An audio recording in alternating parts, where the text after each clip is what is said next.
Senador, qual a expectativa para o segundo semestre? Olha, a expectativa é de que o Senado ele cumpra o seu dever. É só isso. A população está esperando com muita paciência, né, que o Senado faça um pedido de impeachment, por exemplo. Nós estamos num momento que ou o Senado se levanta e cumpre as suas prerrogativas para que o Brasil volte a ter democracia, ou a gente vai ficar vendo isso aí, o que está acontecendo, né? O mundo todo nos olhando o nosso país esfacelado, né? Porque não temos leis aqui no Brasil que são cumpridas. Cada ministro do STF tem uma Constituição. O governo Lula é política e ideologicamente alinhado com esses ministros do STF, com a maioria deles. E você vê a Lava Jato recebendo o golpe de misericórdia, né? Por exemplo, a alma, o pulmão e o coração da operação era a delação do Alberto Youssef. O ministro Toffoli chutou o pau da barraca. É o que ele vem fazendo sempre, esfacelando, a palavra é essa, não tem outra, o enfrentamento à corrupção, crescendo a impunidade no país. E a gente vê as injustiças acontecendo, né, de perseguição a adversários políticos, baseado em vingança, em revanche. É isso que o Brasil virou a partir do mau exemplo que vem de cima das instituições. E o Senado não pode ficar calado mais. O Senado não pode ficar calado mais. O Senado tem como consertar isso. Como o Senado tem como consertar isso? Que o mundo está vendo já lá de fora, né, a censura imposta aqui, enfim, fazendo uma anistia geral ampla e restrita. Essa turma que está no poder hoje, que o Geraldo Alckmin, vice-presidente do Lula, disse que essa turma queria voltar à cena do crime, essa turma sequestrou embaixador, essa turma sequestrou avião, assaltou banco com arma. As pessoas que vieram aqui para a Praça dos Três Poderes do dia 8 de janeiro, num domingo, sem liderança, sem tanque, sem nada, sem arma de fogo, munidos com um batom, com bandeira do Brasil, com Bíblia, carrinho de picolé, vendendo algodão doce. Pô, isso é abusar da capacidade de bom senso do ser humano minimamente responsável. Vamos deixar as ideologias de lado. Vamos resolver o problema do Brasil. O Senado tem que fazer, junto com a Câmara, aí sim nós vamos pacificar o Brasil. Nós vamos reconciliar essa nação que está despedaçada. Uma nação que sempre foi pacífica, está despedaçada porque a injustiça está reinando aqui dentro. Então, como é que a gente vai fazer uma anistia ampla e restrita, geral? Outra coisa, o impeachment de um ministro, gente. O que é que está faltando? O que é que está faltando depois de tudo que a gente está vendo, dos abusos, de invasão de competência, de discurso político? Aquilo é um tribunal político hoje. O Senado tem que dizer, gente, está errado, cada um no seu quadrado. Aí não adianta cobrar a Câmara. Só o Senado pode fazer isso. Então eu espero que o Senado cumpra seu dever. Nós vamos gritar no limite das nossas forças, denunciar, pedir capacidade de bom senso, seja de direita, de esquerda, seja quem é contra o governo, a favor do governo. É hora da união e de ver que o nosso quintal está errado. Nosso quintal está sujo, nós temos que limpar para poder falar com os Estados Unidos e seja qualquer outra nação de democracia para democracia e não na ditadura da toga que nós somos hoje, com a corresponsabilidade, tem as digitais do Senado, com democracias pujantes como dos Estados Unidos. Essa tarifa do Moraes, essa tarifa do Lula, né, tem esse DNA, é claro que tem. E a gente fica triste que quem vai pagar essa conta é o brasileiro. Então o Senado pode começar a botar ordem nesse país, se quiser, se não se esconder. Mas numa semana decisiva como essa, o presidente resolve colocar uma sessão virtual, remota.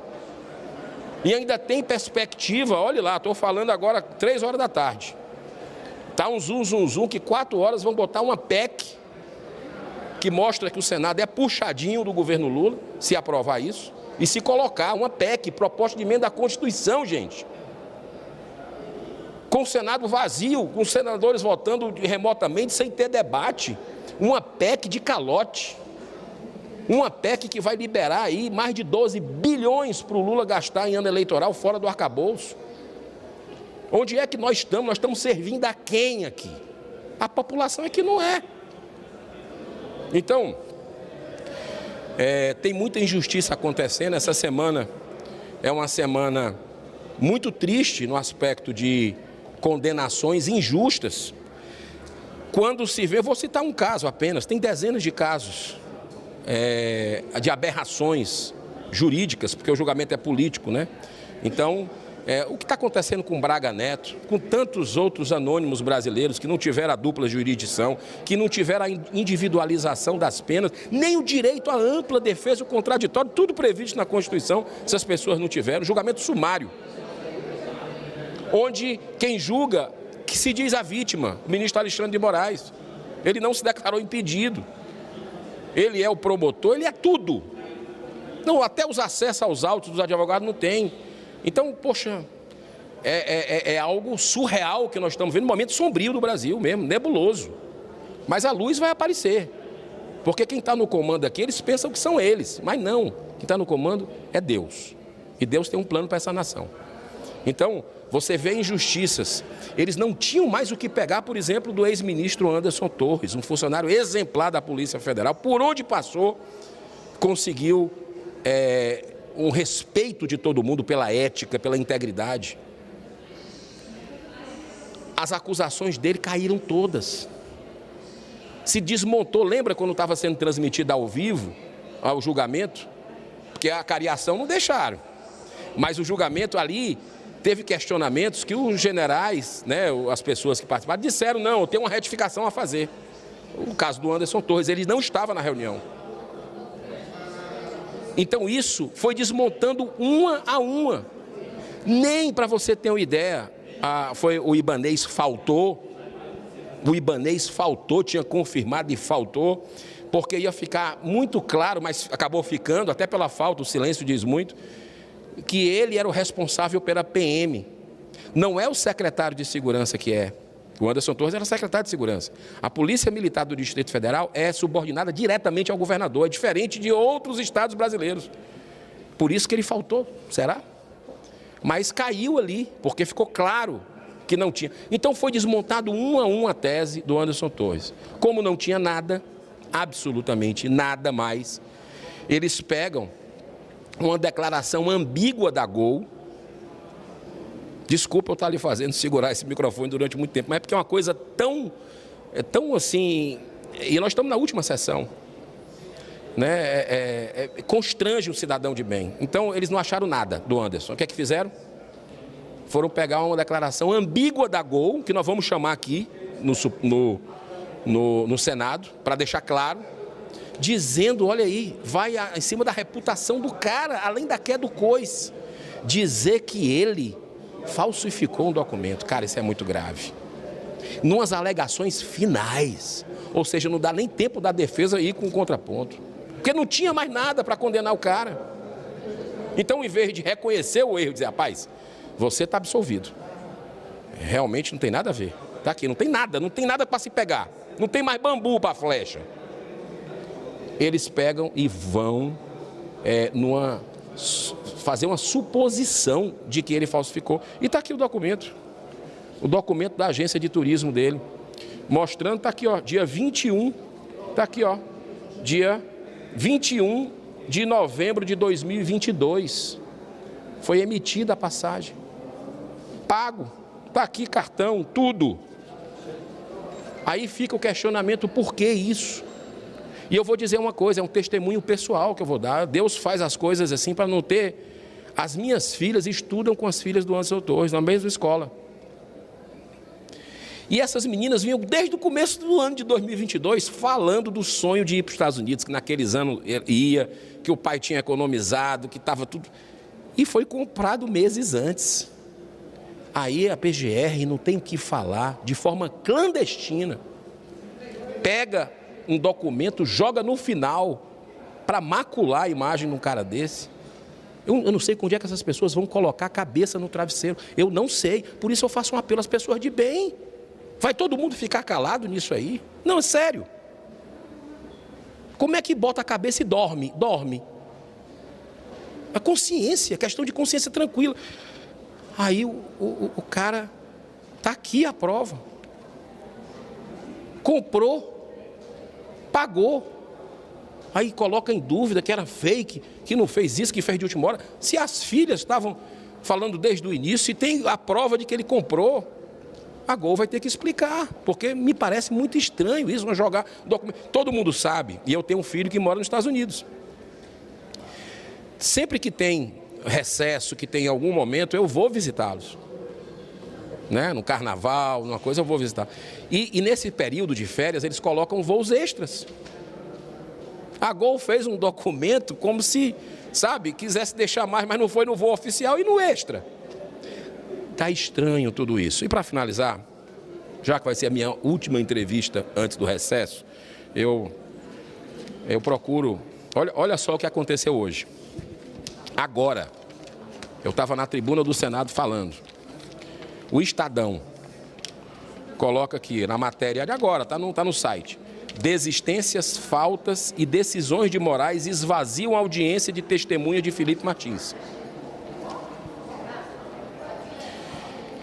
Aí eu fui ler a matéria, porque esse caso é um caso escandaloso do Felipe Martins. Até o coronel Mauro Cid disse ontem que ele não viajou para os Estados Unidos. Então, teve uma falsificação. O cara não era para ter sido preso, não era para estar nem nesse processo de suposta tentativa de golpe que não para em pé. Ele não era. Mas aí olha o que aconteceu. Olha aqui, eu vou ler para vocês, é bem curtinho. Apenas uma testemunha arrolada pela defesa de Felipe Martins compareceu ao STF. Aí vamos ver. Cadê as outras? Por que estão com medo? De exposição disso? Na lista de pessoas a serem ouvidas havia nomes como o deputado Marcel Van Hatten, novo, e o senador Eduardo Girão, novo, esse que vos fala.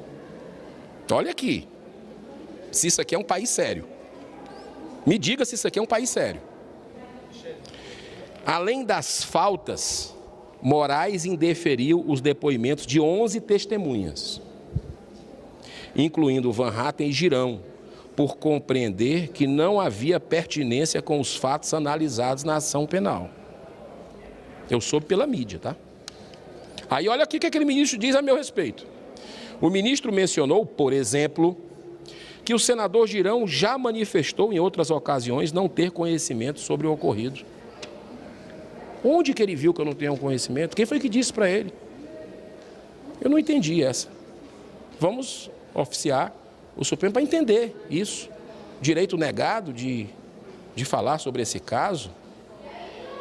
É o que? A visibilidade que um senador, um deputado, como Marcel Van Hatten, traria para o processo, mas o meu dizer que eu mencionei, eu não lembro de ter mencionado. Sinceramente, esse assunto é tão assim escabroso que a gente acaba estudando alguma coisa e vendo as inconsistências. Que Deus abençoe o Brasil, que Deus abençoe as pessoas de bem, que a verdade possa vir à tona o quanto antes, porque essa ditadura está fazendo muitas vítimas.